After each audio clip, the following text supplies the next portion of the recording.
On October 7th, we're going to have a full moon in Aries, and this full moon marks the official end of eclipse season, my friends. This full moon also is the culmination of a solar eclipse in Aries that we had back in March. So honestly, guys, this is pretty damn potent, if you ask me. Not only are we wrapping up eclipse stories from the last month, but we are also wrapping up a massive eclipse story from almost 2 years of eclipses that were falling in Aries and Libra. So really, this is one of the big ones, guys. I mean, we're talking about Aries energy here, which we're going to go over some of the general energies and themes of what that actually means for those of you who may be a little bit new to astrology.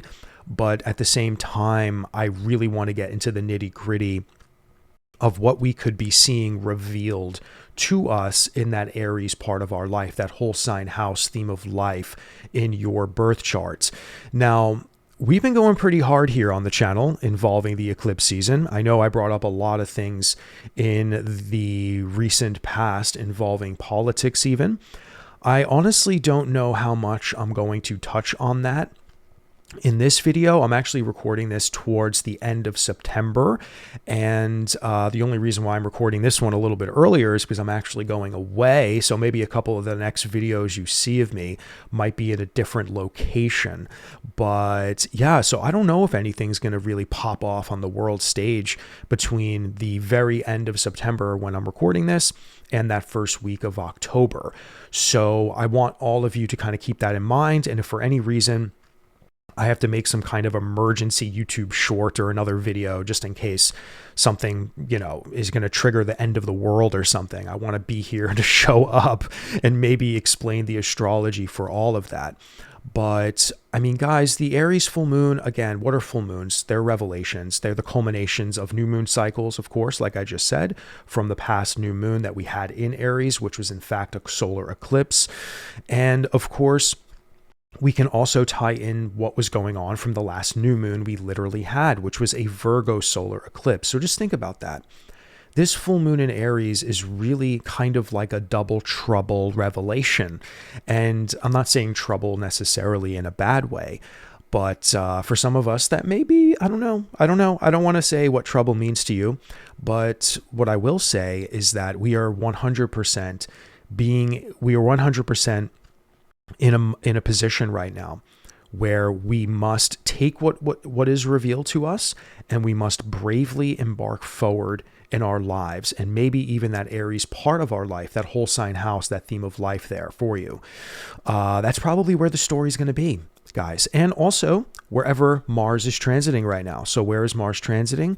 Mars is transiting in Scorpio. So that's also something very important to note that I did mention, or I'm not sure if I mentioned that, yeah, I think I mentioned that in my October forecast, that we really have to keep our eyes on Scorpio this coming month going into November as well. Scorpio is definitely going to be a really powerful zodiac sign energy that is going to be just front and center in all of our lives. That part of our birth chart is very much going to be lit up. And when we look at the world stage, I think we're going to see a lot of scorpionic manifestations, but also a lot of good manifestations to come. I truly believe things are going to calm down as we get into November, December, and maybe even into the winter, my friends, because I think we are dealing with a lot of grand water trine activity, or I know we're dealing with a lot of grand water trine activity. And that's something that I heavily talked about in my October forecast. But guys, this full moon, again, a culmination, a revelation of something that was once hidden. That is what full moons do. They reveal to us truths, okay, whether we like them or not. And the theme of this full moon is stand tall, see far, and act true. The Aries impulse is all about initiation. It is about movement forward. It is about taking charge, freedom, okay? So this is also about independence. And I think a lot of us have been really unearthing stories involving all of those words I just said. I think all of us are looking for more independence, freedom. We are looking to take control over some parts of our lives. And I would argue, look to what Aries is all about for you. What part of your birth chart is that? Because I think that that is exactly where Saturn and Neptune are trying to build and structure that new dream into being, because that's what I've been saying pretty much for the last 6 or 7 months. That's what the Saturn-Neptune conjunction, I think, is all about for a lot of us. Saturn, structure, commitment, discipline. Neptune, vision, dreams, spirituality, creativity, inspiration. For some of us, it could be also delusion and kind of breaking free from maybe any delusions that we might have had in that Aries part of our life.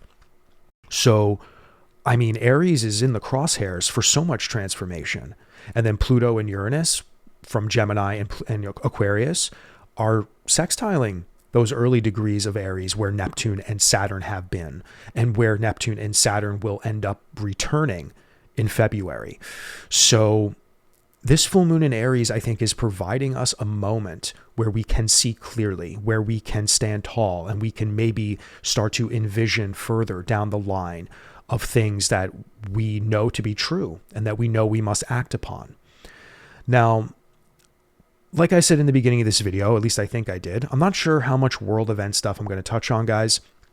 I mean, I know that there's so much that has gone on during eclipse season with political assassinations, with threats of free speech and just media manipulation. I mean, everybody on whatever side of the aisle people are on, we're just having political warfare in a very media type way, right? I mean, when Mercury went opposite Neptune right during the Virgo eclipse, I was like, oh my God, look at all of this media manipulation. Look at all the delusion going on. Look at the conspiracy theories happening involving the shooter. Now, I'm not saying those things are right or wrong. I'm just saying they're happening. And I'm just the astrologer here trying my best to navigate this stuff. But what I can tell you is that we are definitely in America, for example, where I am, there is more and more evidence of just continuing really wild stuff, guys, in the political realm. I mean, every day it's something different, and every day it's more aggressive. And I'm just curious if things are actually going to somehow calm down over the next couple of months, because these grand water trines that are coming, like, to me, they don't seem like harsh. They seem like this is kind of the medicine and part of a healing of some kind. But the question is something maybe negative going to happen to trigger that emotional release and healing? That is really the question. And we're dealing with Scorpio energy as well when those water trines get activated towards the end of October. And again, we'll talk more about that another time.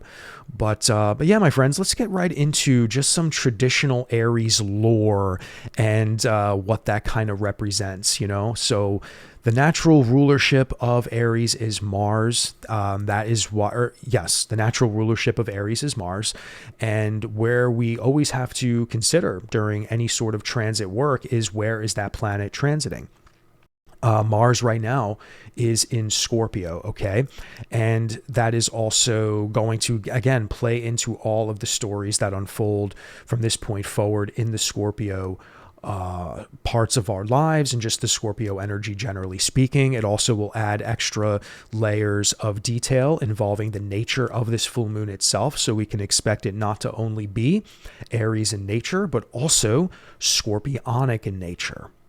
And this full moon is coming off about a week of just having a really powerful direct aspect square to Pluto in Aquarius. Now, that's a whole other story in itself, and I don't think I'm going to get into the Pluto square to Mars, but something that manifested just off the top of my head, just to briefly mention if you guys are interested, is we had Jimmy Kimmel almost get canceled, right? And he got taken off the air for like, what, a couple of days? But then so many people started canceling their Disney memberships, and so many actors and people in the Disney sphere started threatening to not promote their movies or to back out of contracts. But so many people just decided to get rid of their memberships to so many things. And Disney apparently lost billions of dollars. So for me, Jimmy Kimmel got put back on the air because of that. And because I was seeing that unfold during the Mars square with Pluto, right before it actually, as Mars was applying to become a direct square to Pluto. I was like, wow, the people, Pluto and Aquarius, the collective impulse, rose to the occasion and fought in the best way that they could. And that was by hitting their wallet, by literally attacking the power dynamics of what was triggering the cancellation of Jimmy Kimmel to begin with, whether that was the United States political government clamping down and pressuring ABC, or whatever the case may be. But that was kind of a massive moment where I was like, oh my God, the square, Mars-Pluto square, really was the people coming to the occasion and fighting and making some kind of, making some noise to get him back on the air, or at least to have a massive corporation change their mind or something like that, you know? So that being said, we can expect maybe some more fight on the world stage, more revelation that is very aggressive, that somehow is going to be revealed. Maybe there are going to be things that get revealed in this full moon that we are discussing, just really kind of like getting to the heart of what conflict actually is and what can be done about that, you know?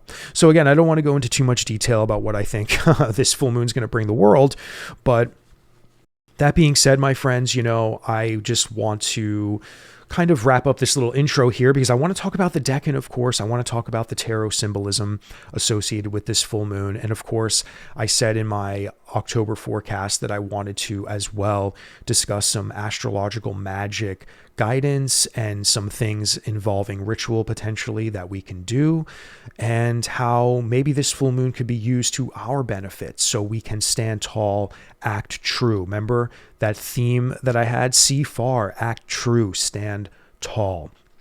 Now that actual motto for this full moon really has a lot to do with the Decan that this full moon is falling in, which is the second Decan of Aries, ruled by the sun.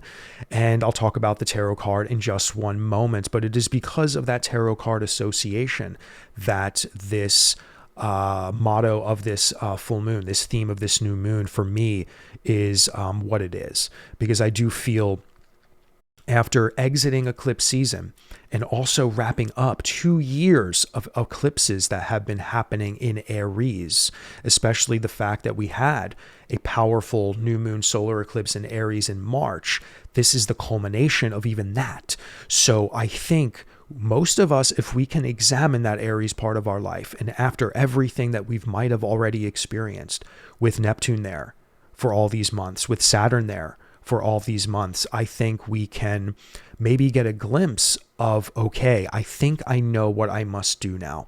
I think I have more clarity around this Aries story in my life. And I hope you do. And I hope you can share maybe some of your insights in the comment section. You know I love to read your comments, my friends.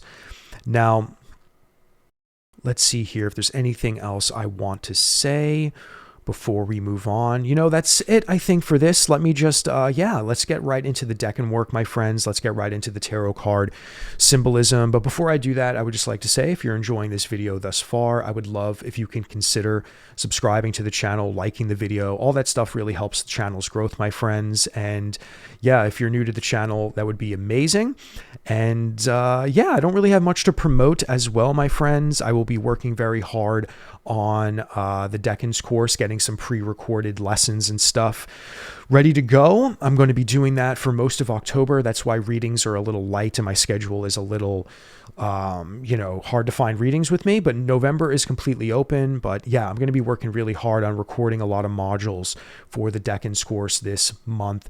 And there'll be a lot of announcements on how I'm going to release that mini course in January, and also how we're going to pretty much run that course. So yeah, much more information to come on that. And I'm really, really excited for that for you guys. And it will be priced reasonable. And it will probably be like well over 10 hours of class.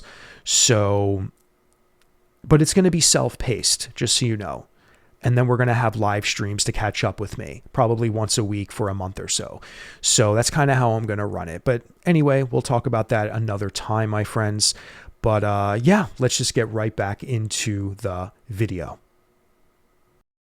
Okay, my friends, now let's get into the Decan work and the tarot card symbolism that is going to be highlighted within this lunation cycle.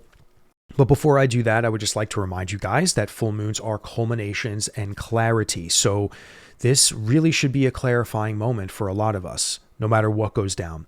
And again, Mars being in Scorpio as the ruler of this full moon, we also have to understand that there is going to be a lot of intensity and possible aggression around this. And again, when I say aggression, for me, I could kind of reflect on my life and go, oh my God, I really feel like there's a lot of wind in my sail right now. And I kind of already have an intuitive sense of what my full moon and Aries story is all about. And it's very invigorating. It's very energetic. And I feel very, very emboldened actually, because I'm just really, really stoked on a lot of things in my life. I'm really, really excited about some of the things I'm doing right now. And a lot of that has to do with the Aries stories that I have been building for so long. And for me, I feel this Scorpio nature of this full moon is going to provide just that extra emphasis of power and depth and yes, aggression. And that's why on the world stage, guys, I am still saying, hey, until we get those grand water trines in effect that start towards the end of October, anything goes on the world stage as far as violence, as far as the true nature of things that are very aggressive and angry and just intense. I think we're going to see a lot of cards on the table and we're going to see a lot of fire in the air. So that being said, though, we are dealing with a sun-ruled Decan. This is the second Decan of Aries, ruled by the sun, and the Three of Wands in the tarot rules this Decan, my friends, which is why I said the theme of this is all about standing tall, see far, and act true. When we look at the image of the Three of Wands, we see a figure that is gazing across the water, the distant oceans, if you will, and distant lands. And this is a symbol of foresight, anticipation, and readiness. We are looking at the future, not knowing exactly what's going to happen yet, but we know that there is something set in motion now. We might actually be getting very clear on what is set in motion right now. When we look at the world stage, we might all be very, very clear now on what this political system is all about. We might be very, very clear on what this administration is all about. We might be very, very clear on maybe some really important things in our own life. But now it's all about the steady growing period. And honestly, coming after eclipses, we're dealing with the big ending, big beginning themes, generally speaking. So that energy has been alive and well just in the air. And I think now this is really the beginning of when we start to become very clear or more clear on what must be done in our lives, even if that is not doing anything. For some of us, that revelation and that clarity might be, wow, I need to calm down a second because everything just went out of control. And I kind of need to take a moment to be that Three of Wands energy, to kind of just go, okay, I'm going to look into the distance. I'm going to gaze the best that I can. I'm going to try to engage in as much foresight as I possibly can. And, when something is ready to come, when it is time to act, I will act. So sometimes this card can represent patience in a weird way. I mean, that's kind of maybe how sometimes I would look at it, but it's also very positively charged because we're dealing with the sun as not only an exalted planet for the sign of Aries, but also it's the ruler of this Decan. I love when planets fall in the second Decan of Aries because there is an luminosity that involves conscious leadership and purposeful action. So rather than the raw ignition of the first Decan of Aries, which is all about Mars, which is where Saturn and Neptune have been transiting since they've entered, obviously, Aries, this face, the second Decan of Aries, really channels energy that involves the visible nature of accomplishment and recognition. So again, I think For some of us, we could be getting recognized for things in our lives. And for some of us, we are, again, still looking towards into the distance for what it is that we are trying to become. What is the world trying to become right now, right? When we look at politics or whatever the case may be, we are dealing with conscious leadership. We need more conscious leadership, I think, in all forms of government and just generally speaking, just anywhere. I think leadership is something that is very much needed. And yes, we do have that kind of around the world right now. But I think when we deal with the Scorpionic, where Mars is transiting, we can kind of look to the flavor of how this is actually playing out, which is very aggressive and full of intensity, especially after coming off of a Mars square to Pluto. But this is a moment after the spark. So that's something else we have to note. Like the Two of Wands is all about the spark.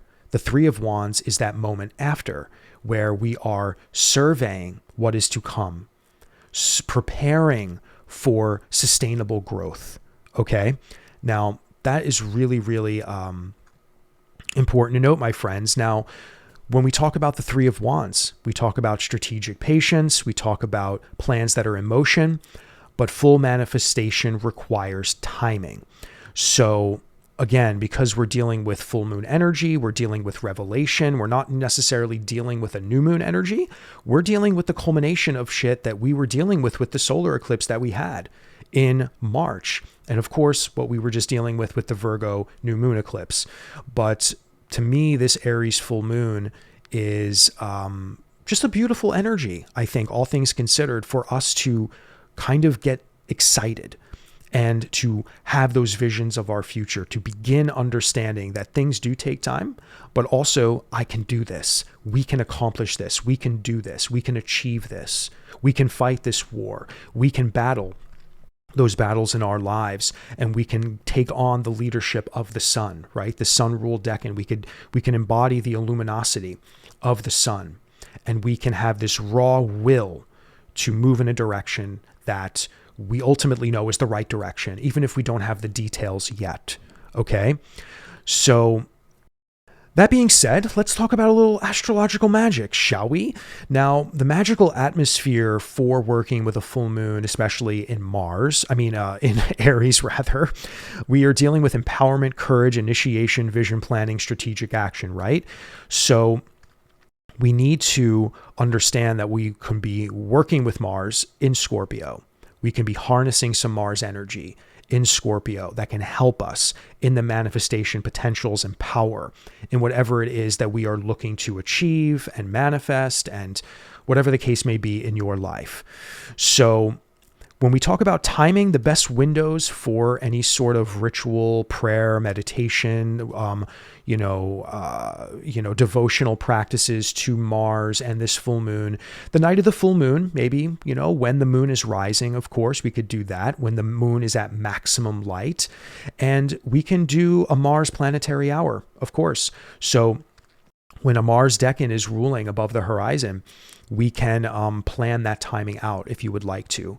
So again, we want to always honor the rising Decan that is right as it's rising above, as it's culminating, if you will. And working with that timing, that time frame is really, really important for just the potency of how your talisman making or your ritual work could potentially manifest. And again, for those of you who are new to astrological magic, I'll be teaching a lot about this, like in more detail in the future with like classes and stuff like that. But anything that you don't understand me saying in this video, just go like Google search some stuff like planetary hours and stuff like that, and you can learn a lot actually. But yeah, so again, we want to make sure that things are positively aspected if we can when we do astrological magic. But again, when we do something like a full moon, we really just want to make sure that the planetary hour is correct, and we want to make sure that the time that we actually do this is, appropriate, of course. And then also the type of rituals we do are important. So I think if we do something involving a Mars empowerment talisman or charm, we can use maybe some iron if you can, like some small iron object like a nail or a key or a coin.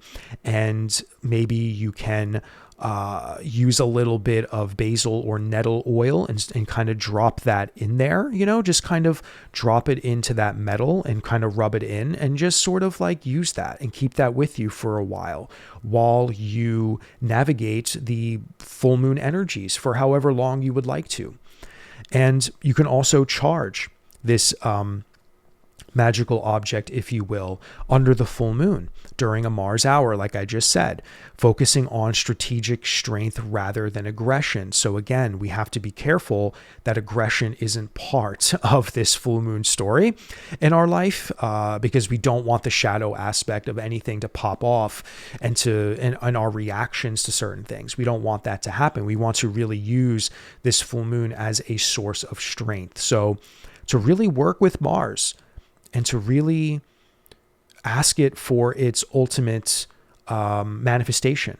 And that's something really important to note about doing astrological magic. We never want to invoke anything or put our intentions into any ritual or talisman making and ask that planet to do anything other than what it's known for. So you always have to make sure when you're working with a planet and you're using planetary magic that it is 100% in alignment with the nature of that planet. Like, you don't ask Mars to act like Saturn, for example. You ask Mars to act like Mars. You just do that in a way that is going to be more beneficial rather than detrimental. And that's kind of like how I view doing some astrological magical work, my friends. So empowerment charms, empowerment talismans, looking at what's going on in your life in the Aries part of your life. What are those stories that have been playing out? What have you learned through the Aries eclipses over the last 2 years? What have you seen the culmination from that is now possibly revealing itself in this full moon? What have you learned in the eclipse cycle recently that is somehow maybe tied in to the Aries part of your life? I mean, Saturn and Neptune have been very much getting activated by the eclipses, of course, and Mercury was activating Neptune pretty heavily during these eclipses, of course. So we have to keep in mind that Mercury was even the ruler of the last solar eclipse, which is going to be my next point for astrological magic if we want to work with Mercury after not working with Mercury during the eclipses. But yeah, guys, I mean, we are really in the thick of a lot of culmination, is my point, for Aries stories and dealing with so many eclipses over the last 2 years in Aries, and then these eclipses we just had.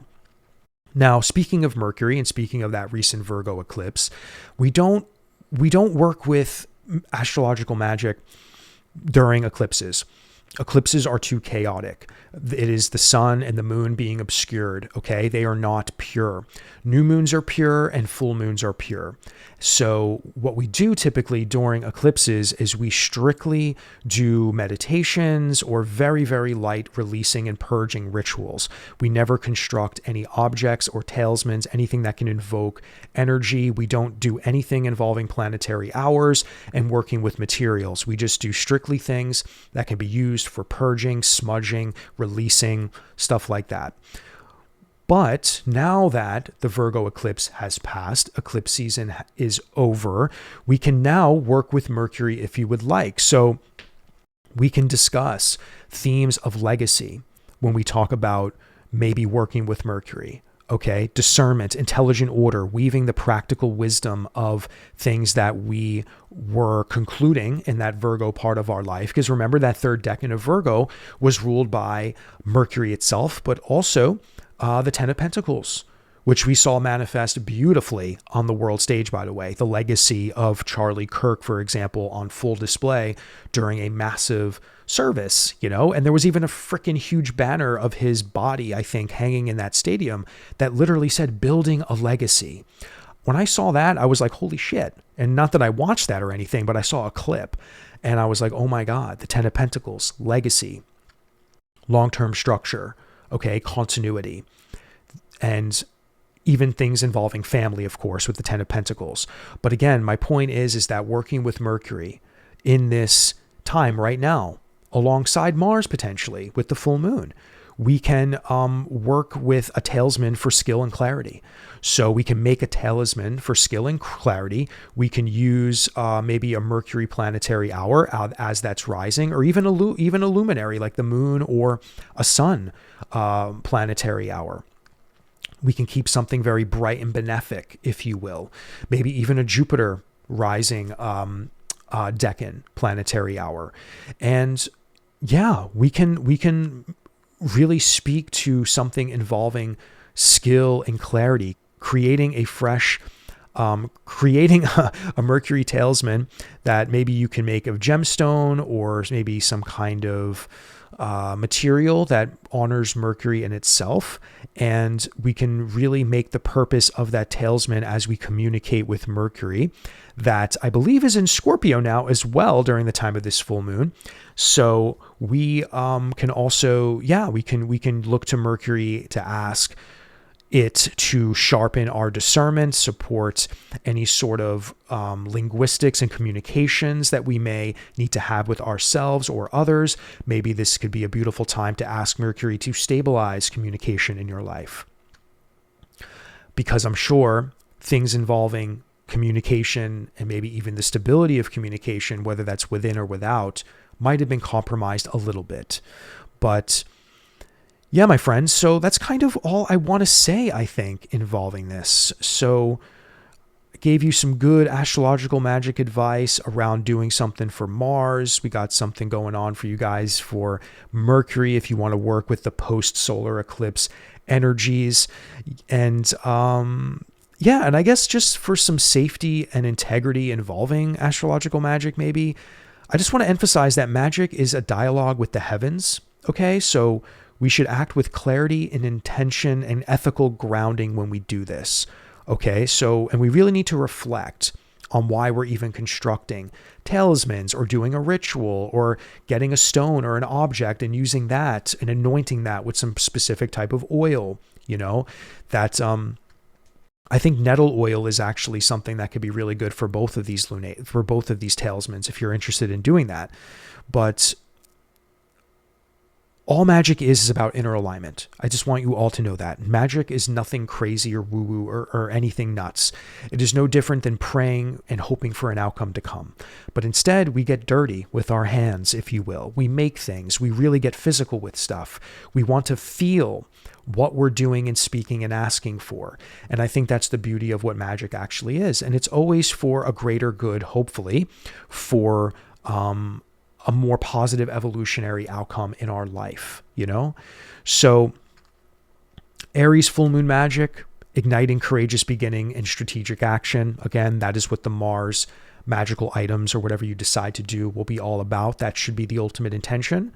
And for the Virgo eclipse integration objects or whatever you want to do is to crystallize the wisdom, honor, legacy, and anchor Mercury's gift of clarity and skill into whatever it is that we are looking to build in our life that can stand the test of time.